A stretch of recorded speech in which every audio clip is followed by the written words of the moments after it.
corazón aquel amigo de Dios llamado David escribió: escogería o preferiría ser portero, estar de portero en la casa de Dios, que estar en las moradas de maldad. Y más también adelante escribió: porque mejor es un día en tus atrios, mejor es un momento en el templo, que estar muchos días fuera de él. Entiendo que para muchos no es agradable a veces, o no es ligero estar en los atrios de Dios. Con el tiempo, con los años, a veces con los golpes, a veces con la necesidad, van a escoger y buscar estar un día, preferentemente en los atrios de Jehová, que estar fuera de ellos. Señor, hemos estado ofreciéndote en adoración, en alabanza, en cánticos, cosas tan hermosas. Te daré mi corazón y lo cuidaré de todo lo malo. Qué hermosas palabras, qué promesas y compromisos tan duros. A veces cantamos con la emoción, pero también tú conoces el corazón de cada uno de nosotros y sabes lo que hay dentro de él. La sinceridad, quita, Señor, el emocionalismo, la superficialidad, y después de todo eso, Señor, ves que en nuestro corazón sí hay un deseo de buscar, de amar, de servir. Que esta palabra sea para la gloria de tu nombre y edificación de todos y cada uno de los presentes. En el nombre de tu Hijo Jesús oramos. Amén.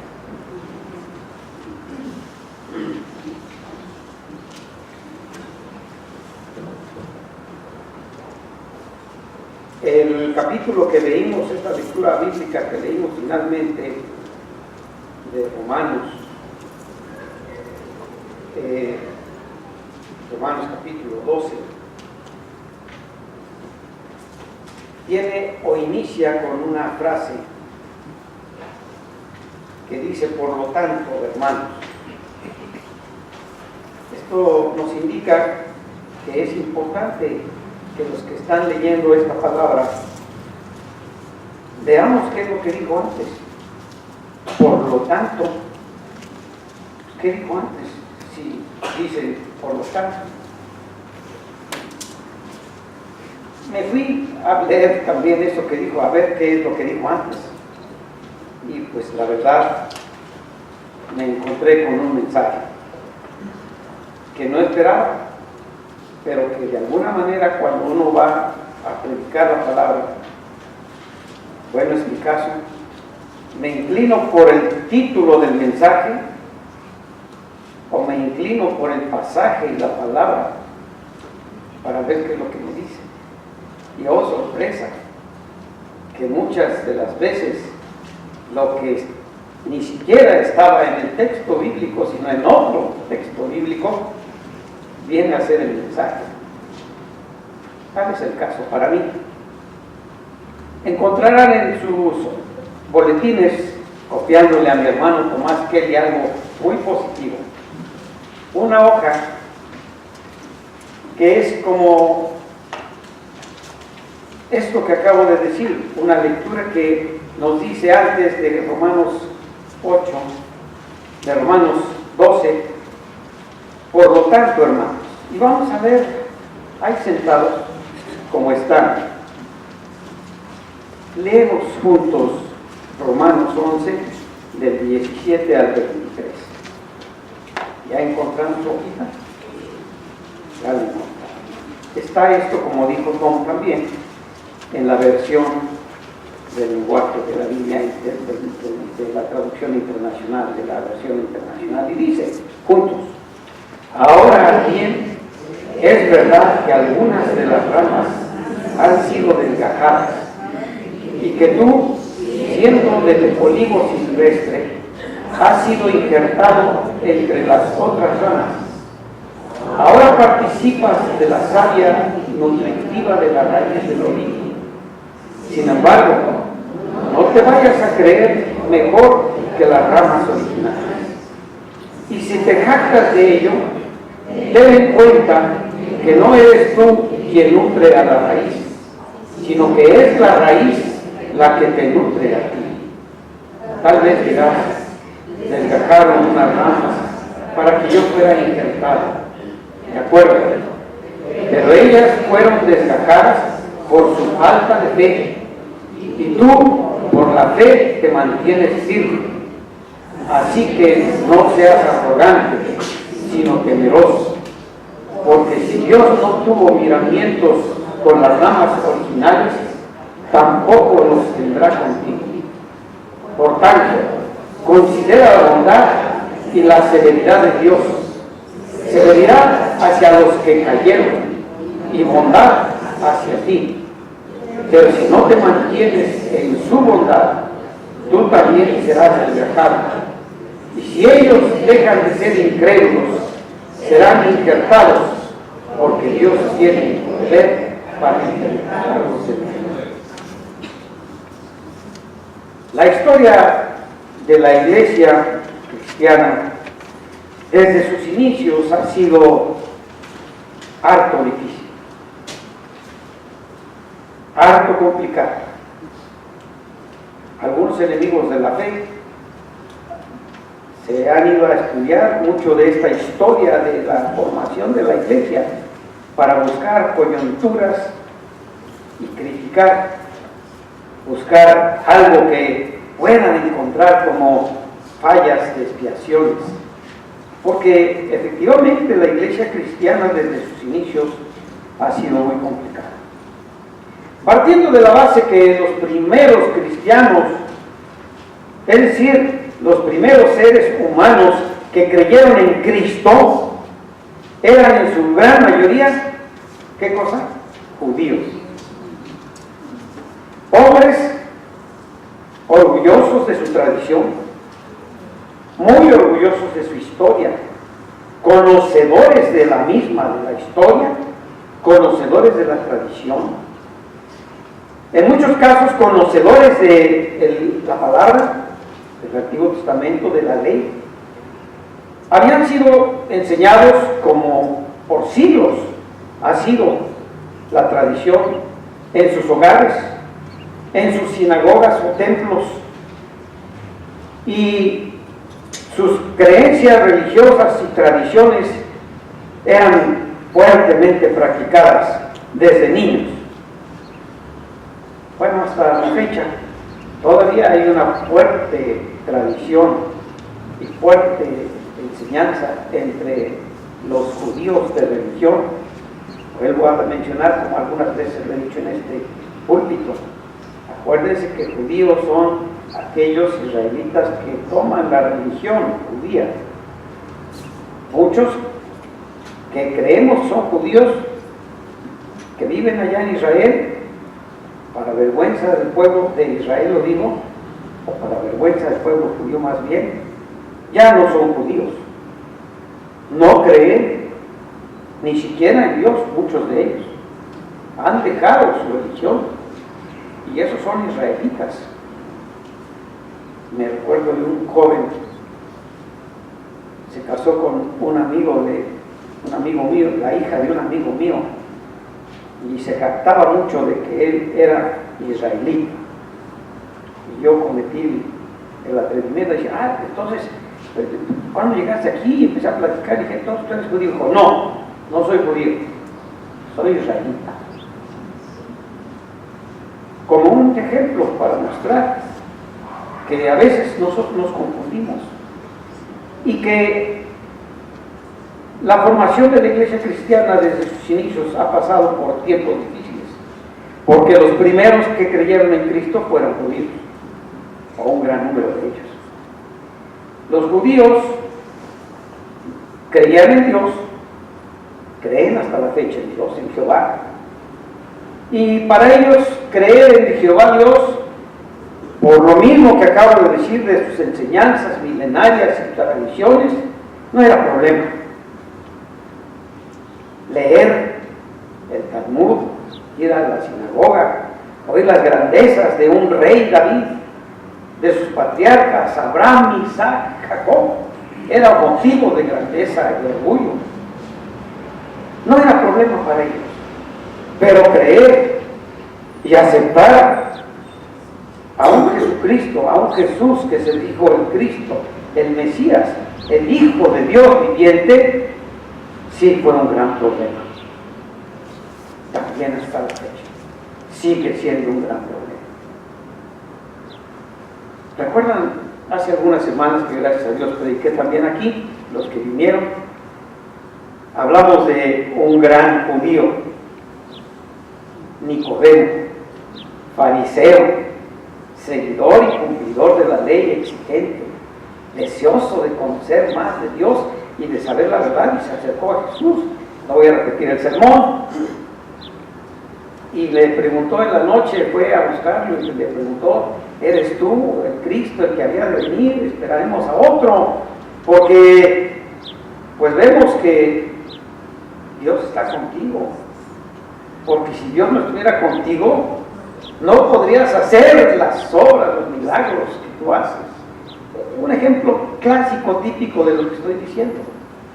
Aún aquellos judíos amantes de Dios y de la ley, les costaba trabajo aceptar a Jesucristo.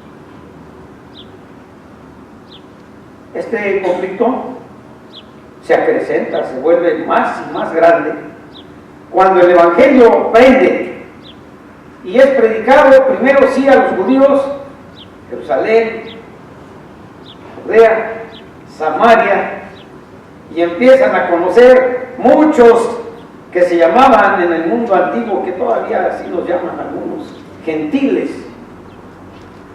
Y los gentiles resulta que ellos empiezan a creer en Cristo, a aceptar el perdón, la salvación de Cristo. Y entonces, cuando el mensaje del Evangelio es predicado a los gentiles, romanos, griegos, persas, egipcios y muchos más, pues entonces el conflicto se vuelve todavía mayor. Porque ya no era un pueblo, nada más el pueblo hebreo, judío, sino que ya era una iglesia universal, un nuevo pueblo de Dios, del cual ahora, bendito sea Señor, formamos parte tú y yo. Un nuevo Israel espiritual. Pablo se esforzó mucho por tratar de explicar esto, de convencer a los judíos.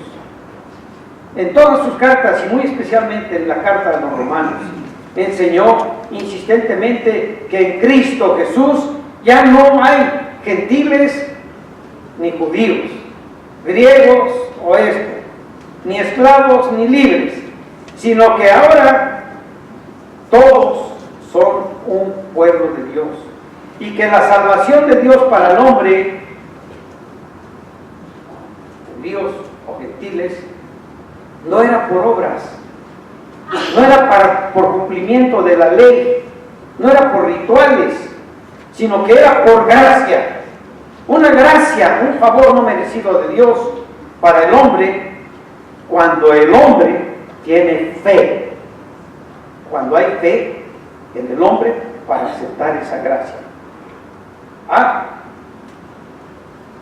Subrayo esto, porque a veces se nos predica que toda la salvación es por gracia, y nos basamos también en los pasajes: por gracia sois salvos por la fe, esto no es de vosotros, es don de Dios, no por obras, para que nadie se gloríe. Pero para que esta gracia funcione, que es la iniciativa de Dios, Dios ha provisto de gracia, de salvación al hombre, universal, judío, griego, gentil o no gentil. Pero el hombre tiene que contestar, responder con fe, porque si no tiene fe, la gracia se invalida. Qué duro mensaje cuando uno lo llega a entender esto. Por eso, en cuando encontramos tantos casos de que sin fe es imposible agradar a Dios. Señor, ¿qué vamos a hacer? Aumentanos la fe. Y ahora nosotros cristianos, que leemos la palabra, que hemos recibido la salvación por Cristo, este mensaje sigue vigente. La gracia del Señor es gratis para todos, pero tiene que haber fe en el corazón de la persona para aceptar y adueñarse y apropiarse de esa gracia. Y consecuentemente, dice Pablo, y ahora justificados pues por la fe, tenemos paz con Dios por medio de Jesucristo. ¿Qué trabajo para Pablo? Enseñar al judío recientemente aceptando a Cristo, creyente en Cristo, esta gran verdad, y a decirle que tenía que dejar sus tradiciones, sus costumbres, sus ideas de que la ley, el ritual, los sacrificios, todavía algunos que habían andado con Jesús o que siguieron a Jesús y a los discípulos buscaban presentar sacrificios de arrepentimiento porque caían en pecado y iban a ofrecer su palomita, su borreguito, según el favor que ahorita vamos a ver cómo se manejaba esa cuestión del sacrificio. ¿Qué trabajo para Pablo? Enseñar que ya ahora no tenían que hacer eso, que ese sacrificio ya había sido consumado una vez y para siempre, y a dejar esas costumbres, esas tradiciones y creer en Jesucristo como el único Señor y Salvador. Y qué trabajo para también enseñar a los gentiles, aquellos que también aceptaron a Cristo, pero que tenían todavía costumbres, idolatrías, costumbres paganas. Era un pueblo pagano, los romanos, los griegos, los egipcios, todo el pueblo pagano. Por eso nunca había nada que pudiera relacionar a los judíos con los paganos, politeístas, idólatras, perdidos. Pero aún en medio del pueblo, nuevo pueblo, redimido por Cristo, había esos resabios entre los gentiles. Y Pablo les sigue tratando de explicar. En este doble objetivo, Pablo les explica que siendo el pueblo de Dios, como acabamos de leer, sacado de una rama de un árbol, se usa el ejemplo del olivo, porque el olivo era la planta que representaba, simbolizaba al pueblo judío. Y que este olivo, algunas plantas de ese olivo habían sido arrancadas, desgajadas por la falta de fe. Y que ahora otros, tú y yo, gentiles, que no pertenecían a esa planta imperial o esa planta pueblo escogido, sino que éramos, allá, aquí utiliza el término olivo silvestre. Resulta que ahora esas plantas, algunas de esas ramas, han sido injertadas en ese olivo, en ese pueblo escogido de Dios. Y que ese injerto ha hecho que ahora la planta recobre nueva vida, la planta florezca, crezca. Sin embargo, no te vayas a creer mejor, dice Pablo, que las ramas originales. Y si te jactas de ello, ten en cuenta que tú no eres quien nutre a la raíz del olivo, sino que es la raíz la que te está nutriendo a ti. Gloria al Señor. Qué tremendo. De acuerdo, si fueron desgajadas unas ramas para que yo fuera injertado. Esas desgajadas fue por su falta de fe. Y ahora tú tienes que mantenerte firme en la fe. No vaya a ser que también seas desgajado. Momento, bajen al predicador. Está predicando herejías. La fe nos ha traído a Cristo y esa fe y esa salvación no se pierde. Está trayendo enseñanzas de otras iglesias que predican que, bueno, hermanos, creo que estoy en confianza. Yo fui enseñado mucho en mi vida doctrinal, teológica, dentro de la iglesia presbiteriana, que enseña precisamente mucho lo que estoy diciendo. Y hay muchos pasajes bíblicos que son utilizados para que el cristiano crea, piense, viva, diciendo, no, yo ya estoy así. Pero también del otro lado, hay hasta por ahí movimientos que dicen, salvo una vez y salvo para siempre. Dicen, no es así. Perdón, no esperaba yo esto. Me regañan, para aceptar el regaño. Entonces, ¿a qué se refiere esto de que no te vayas a sentir arrogante, sino temeroso? Porque si Dios no tuvo miramientos con las ramas originales, tampoco las tendrá contigo. Si quieres me bajo y ya no predico más sobre esto. Para aquellos que no conocieron a Gerardo Riz, les voy a narrar quién era y algo de lo que él me enseñó. Los que ya lo conocieron, o los que ya los que lo conocieron, no tengo que hablar más.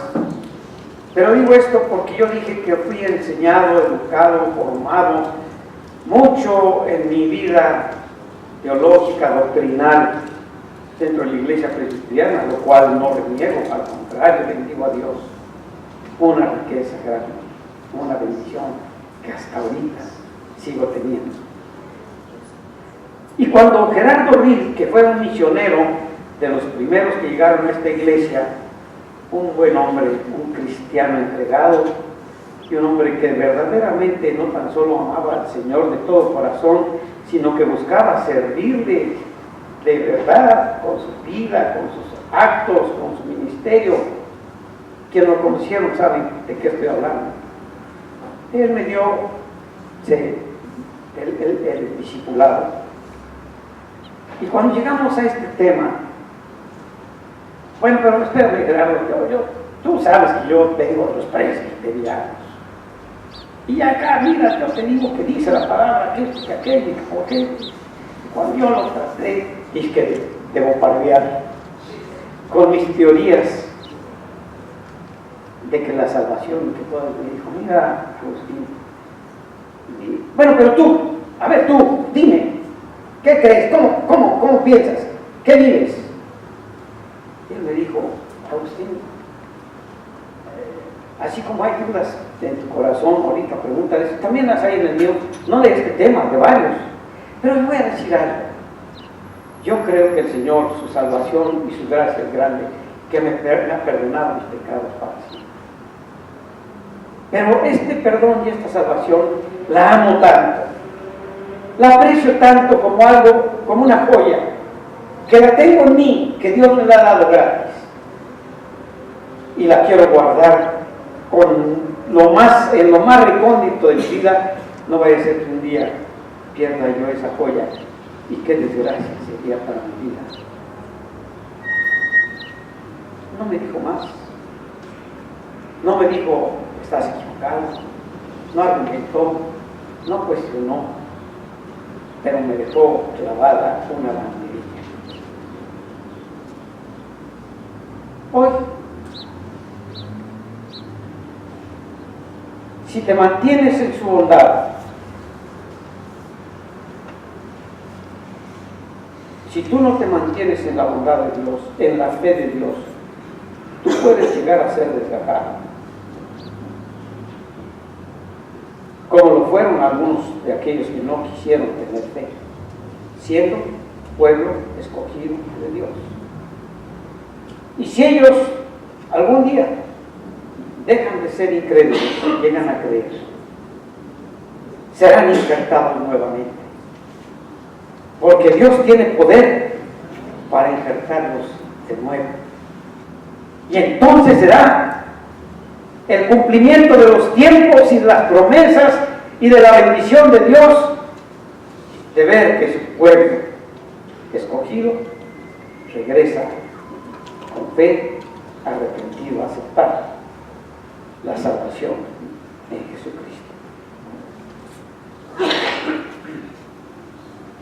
Lo bueno de Dios, lo estricto de Dios.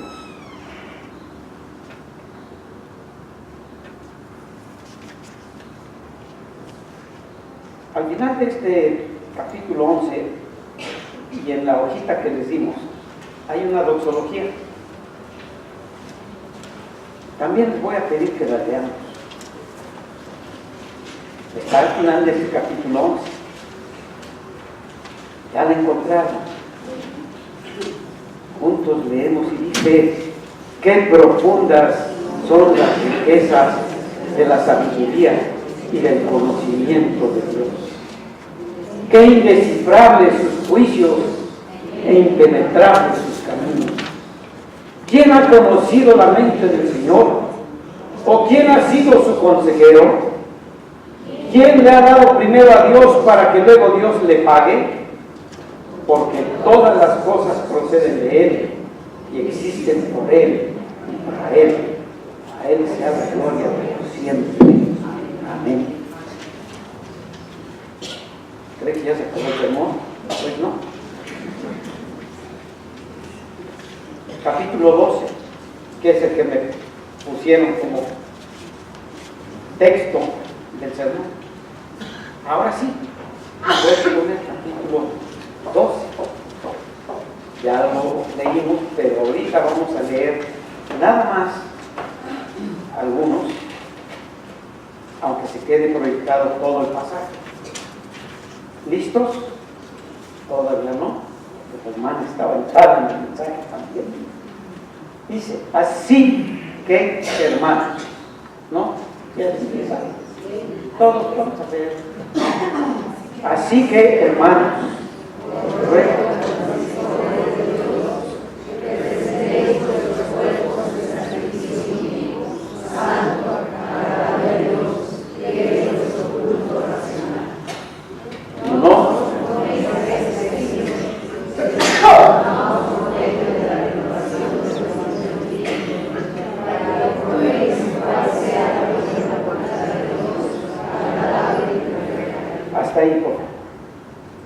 así que, hermanos, está traducido en otra versión, dice: por lo tanto. Por eso dije cuando empecé que teníamos que regresar al pasaje anterior para entender por qué dice: ¿por qué? Así que, por lo tanto, por eso, por lo que acabo de explicarles, que espero haberlo explicado más o menos. Por lo tanto, debemos seguir adelante ahora, tomando en cuenta la misericordia de Dios. Tomando en cuenta esta misericordia de Dios, les ruego, Pablo dice ahora, que ofrezcan su cuerpo. Esto está para pasar otro rato bueno platicando. Como sacrificio vivo, santo y agradable. Que ofrezcan su cuerpo en una forma no forzada, no obligatoriamente, sino de voluntad propia, en sacrificio. Detente, Agustín, detente. ¿Qué es sacrificio? Me voy a llevar así, como los aztecas o como los otros, y me voy a cortar así la sangre y para que pueda hacer sacrificio, porque había muchos sacrificios de eso en nuestros antepasados. O lo que todavía algunos gentiles por ahí, interpretando el mensaje de Cristo, se flagelaban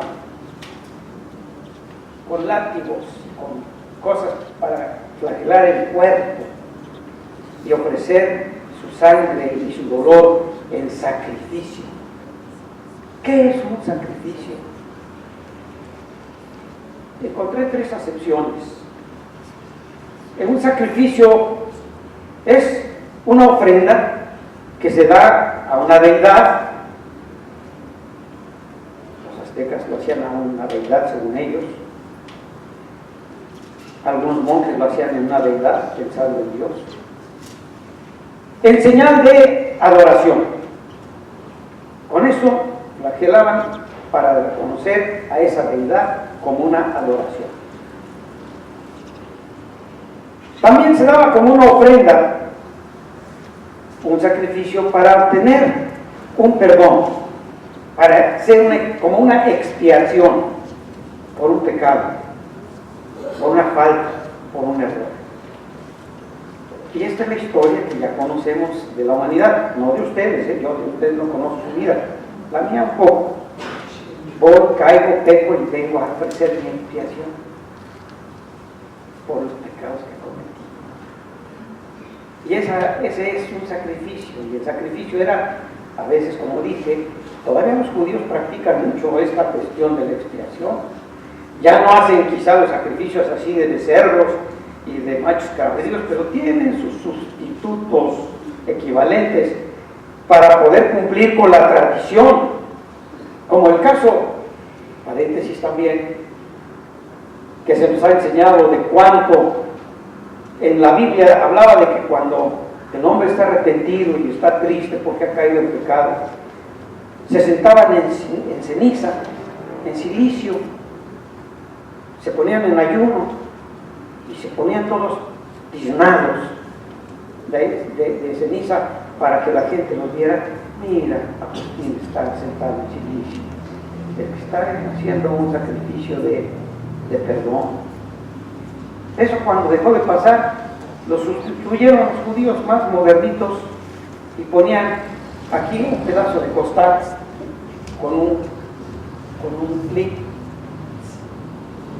para que vieran que estaba en silicio, porque también se sentaban en un ayate que les hiciera comezón, que les lastimara el cuerpo como sacrificio, pero pues estaba pesado eso. Mira, mejor ahora lo hacemos aquí con un listoncito así, lo ponemos, quiere decir que estoy en silicio y en ceniza.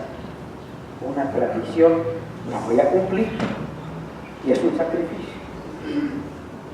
Qué tremendos somos los humanos, cómo apropiamos a nuestra conveniencia y a nuestro interés aquellas cosas que Dios a veces nos ordena, nos pide y nos manda.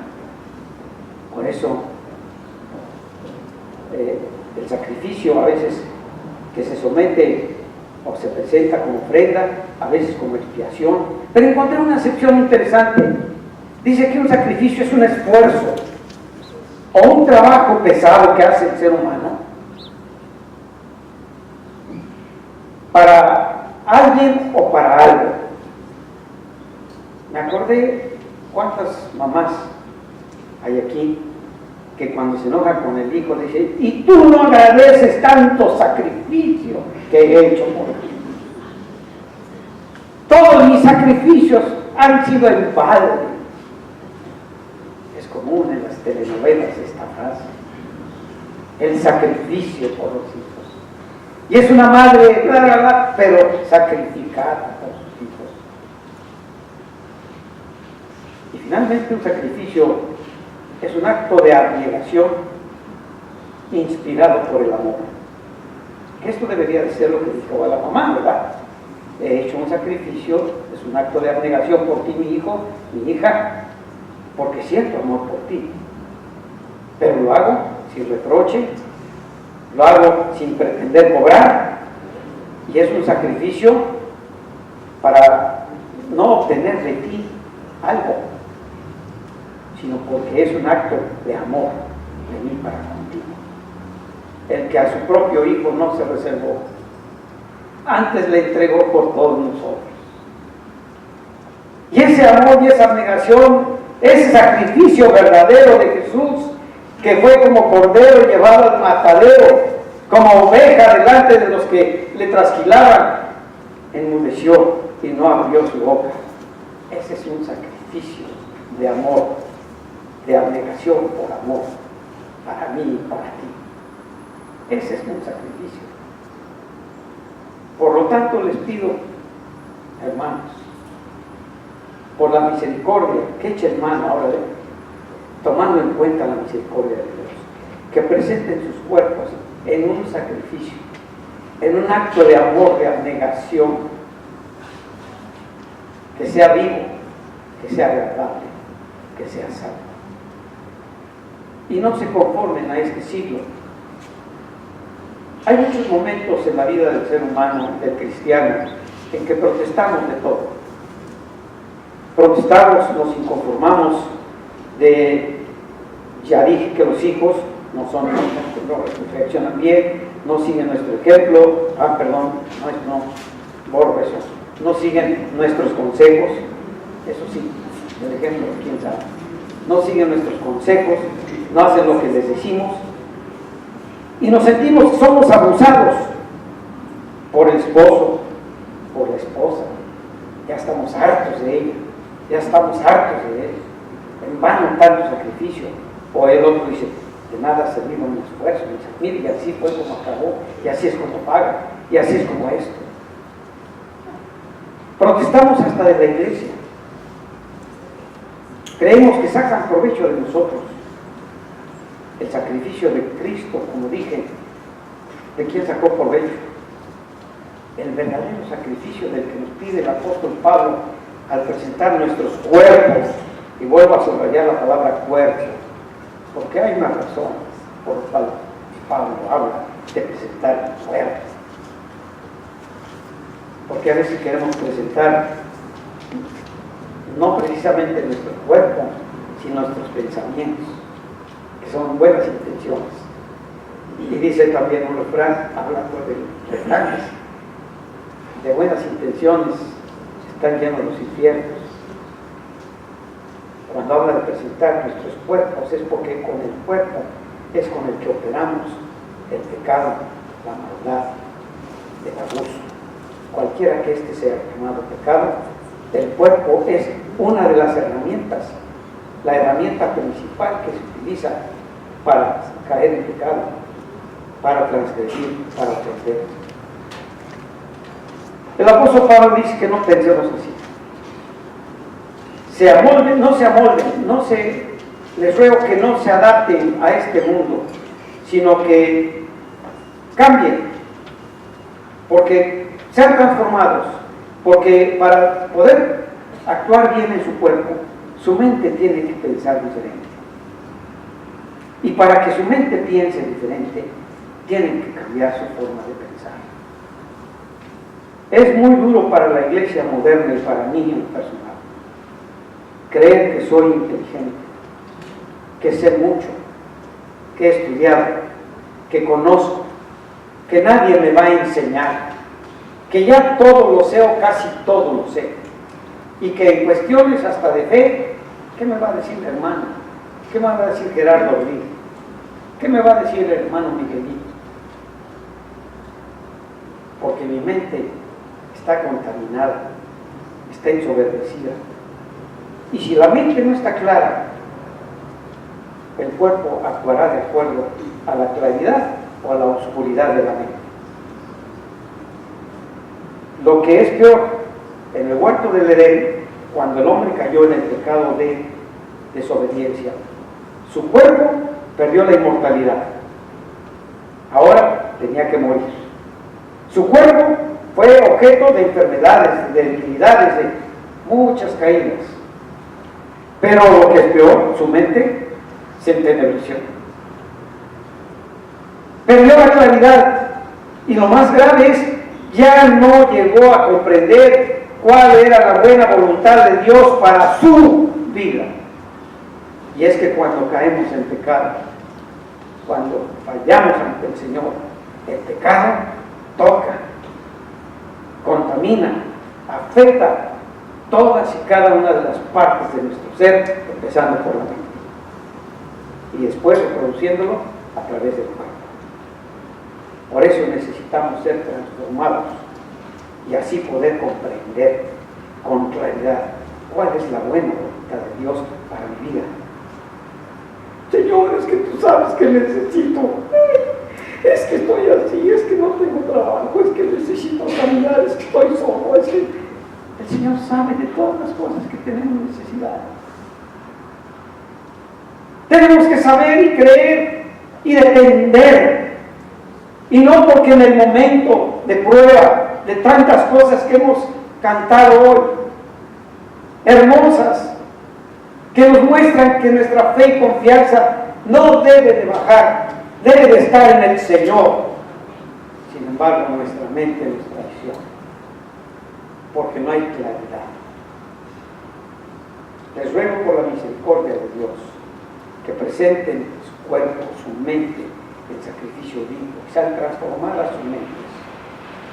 Si tiene que haber un sacrificio en la vida, pues en base a las 3 descripciones que más o menos encontré, sí es un sacrificio. No es el sacrificio de Jesucristo, no, pero tenemos que aprender a rendir, a apartarnos de ciertas cosas. Debemos de hacerlo. Nos han enseñado, o nosotros, hemos aprendido mal. Creemos que porque ya tenemos la salvación del Señor, voy a hacer mucho cuidado. No vaya a ser que tú, habiendo sido injertado en ese precioso libro de salvación y ser ahora pueblo de Dios, vayas a tener que ser desinjertado. Finalmente, el resto del pasaje, porque ya me la leí. El resto del pasaje de Pablo, que está ahí, pues nada más, si quieren, por favor, hermano, porque no voy a elaborarlo, podría hacerlo, tengo ganas de, pero no voy a. Podemos resumir este pasaje que termina en el versículo, en el capítulo 12, en donde agrupa cosas en las que el hombre incurre, cae constantemente cuando no tiene claridad en su mente y su cuerpo reacciona oscura y vagamente. Una es la falta de humildad. No tenga nadie un concepto de sí mismo más alto del que piense o que quiera tener, sino que piense de sí con humildad. Aprenda de Cristo, que se humilló hasta la muerte, que nació en un pesebre, que fue a la cruz del Calvario, tuvo muerte de cruz, y por lo cual dice la palabra, Dios le ha hecho grande y le dio un nombre que es sobre todo el nombre, para que en el nombre ahora del Señor se doble toda rodilla. Humillación hasta la muerte. Y ahora ustedes, tenemos que buscar aprender a ser humildes, mansos, y no tener un alto concepto de sí que queremos tener. A mí no me digan. Yo soy, yo conozco, yo puedo, yo. Otro grupo de estas cosas que Pablo menciona, las menciona para que tú los veas cuando dices, yo estoy viviendo una vida bien, o yo estoy no sé cómo estoy viviendo mi vida. Mírete, es un calibrador. ¿Cómo estás calibrando? No, es que hermanos, yo soy, y yo recibí, yo tengo estos títulos. Mírete y ve si estás viviendo una vida de sacrificio, de servicio al Señor en humildad. El otro grupo dice, todos somos miembros de un cuerpo, todos estamos unidos unos con otros. Es una enseñanza de unidad y de dependencia. No eres autosuficiente. Por mucho que creas que tienes todo, no lo tienes. Tú necesitas el orgullo. Es decir, es otro de los entenebrecimientos que tenemos en nuestra mente para no vivir una vida santa, agradable y perfecta con Dios. Y tercero, tenemos diferentes dones. Estos dones nos han sido dados por gracia. Nos los dieron no porque lo merezca yo, sino porque a Dios le ha placido y nos los ha dado generosamente, gratuitamente, para poder hacer con estos dones la obra, el servicio que Dios espera de su pueblo. aquí nos habla, prácticamente no habla de dinero, aunque sí hay una parte en donde dice que hay que socorrer a los necesitados, dando con generosidad. Y yo he criticado siempre, pues, gracias a Dios que este no es el caso de esta iglesia. Las iglesias en donde constantemente están pidiendo dinero. La semana antepasada estuve en una reunión con un matrimonio que venía a esta iglesia, que ya no vienen, y dice: ay, es que yo sentí tanta molestia que fui a la iglesia del hermano fulano. Qué cosa tan tremenda. La iglesia llena, abarrotada, y a la hora de la ofrenda tomaron como media hora y pasaron unos canastos así grandes para echar dinero. Y llegaron hasta decir: y si usted tiene que ofrendar, porque para que Dios le bendiga, usted tiene que dar, y entre más de más Dios le va a bendecir. Y aquí está el testimonio de este hermano. Bueno, ustedes han oído algo de esto y hasta lo han visto en televisión. Y si no traen, ¿quién está sentado junto a usted? Pídale prestado y páguele la próxima semana, haga el compromiso de venir, y así usted cumplirá con dos cosas: ofrendar al Señor y venir la próxima semana. O el otro caso, que también aquí lo conocimos, de otra persona, otro grupo, que iban a hacer una edificación de su templo y una campaña, y entonces tenemos que recoger tanto, y entonces no trae usted, a ver, ¿qué trae? Traiga un relojito, trae una cadenita, traiga, deposítela, póngala, eso el Señor se lo va a multiplicar. El apóstol Pablo aquí habla que los dones que hemos recibido, hasta el dinero, gracias a Dios por lo que me das. Él no quiere dinero, no quiere mi dinero, ni el tuyo. Él quiere que lo que el Señor nos ha dado sea una herramienta para servir a los demás. Aquí lo dice claro: socorrer a los necesitados, dar con generosidad. Nos sigue dando después otros principios acerca del amor, lógicos, con fundamento, para hacer de nuestras vidas de sacrificio, vidas de actos de amor a Dios con abnegación, y poder hacerlo de forma voluntaria, santa y agradable. Versículo 21, con esto termino, del mismo capítulo 12 de Romanos. Ese no está aquí.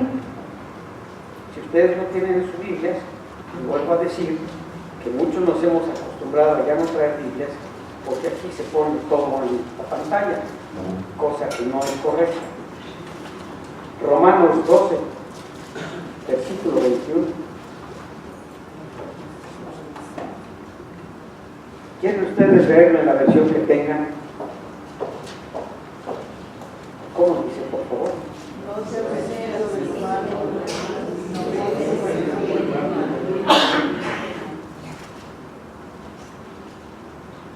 Termina este pasaje Pablo diciendo en esta versión, dice: y finalmente no se dejen vencer por el mal, al contrario, triunfen sobre el mal haciendo el bien. Hermanos, hemos tenido un culto hermoso. Yo he sido bendecido mucho el día de hoy, bendito el Señor. Por eso empecé diciendo que aquel amigo de Dios, David, escribió: cuán amables son tus moradas, oh Jehová de los cielos. Escogería estar antes un momento, un rato en la casa de Dios que estar en moradas de maldad. Qué hermosos cantos, qué bendición para muchos de nosotros oír, cantar y expresar con toda nuestra fuerza las adoraciones y decir, como uno de los varios coritos que cantamos: la única razón de mi adoración eres tú, mi Jesús. El único motivo para vivir eres tú, mi Señor. Eres tú mi única verdad. Tú eres mi luz y mi salvación. A eso nos llamó el Señor, a vivir una vida de adoración, de servicio, de sacrificio, de adoración para su nombre. sometiendo nuestro cuerpo, limpiando nuestra voluntad, nuestra mente, nuestros conceptos que a veces están contaminados por el pecado, y ofrecer nuestros cuerpos en sacrificio vivo, santo y agradable a Dios. Que Dios nos bendiga.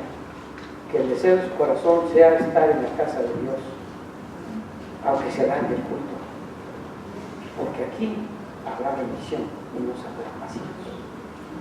Dios bendiga.